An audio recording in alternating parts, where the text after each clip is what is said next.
বরিশাল শহরটা কিন্তু আসলেই অনেক সুন্দর। ওদিকে পদ্মা ব্রিজ পার হওয়ার পরে কিন্তু দেখলাম যে রেল স্টেশনের জন্য লাইন করা হচ্ছে, অনেক সুন্দর লাগছিল ওই জায়গাটা। করে একটা রাস্তা বানানো হচ্ছে যেখান দিয়ে রেল লাইন চালু হবে।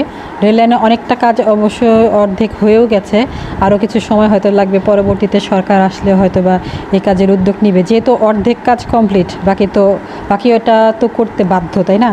কথা হচ্ছে সরকার যেই আসুক দেশের উন্নতি হোক। সামনে এত জ্যাম লেগেছে, কারণটা কি? ও আচ্ছা, স্পিড ব্রেকারের জন্য। এই পাশে দেখেন যারা এখানকে কনস্ট্রাকশনের কাজগুলো করছে তারা এখানে ছোট ছোট ঘর বানিয়ে তারপরে থাকছে, ঠিক যেন যাযাবরের মতো আর কি। সাধারণত আমরা দেখি এক শ্রেণীর মানুষ যারা নৌকায় বাস করে তাদেরকেও কিন্তু যাযাবরই বলা হয়, কারণ তাদের নির্দিষ্ট কোনো ঘরবাড়ি থাকে না।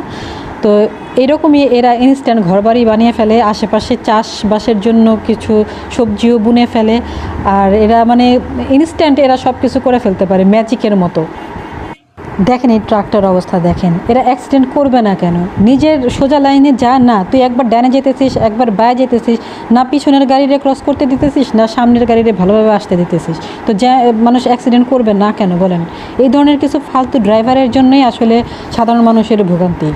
এটার পিছনে পড়ে থাকলে এখন লক্কর ঝকর করে যেতে হবে, তার চেয়ে বরং চান্স পাইছি এখন এটারে ক্রস করে চলে যাই।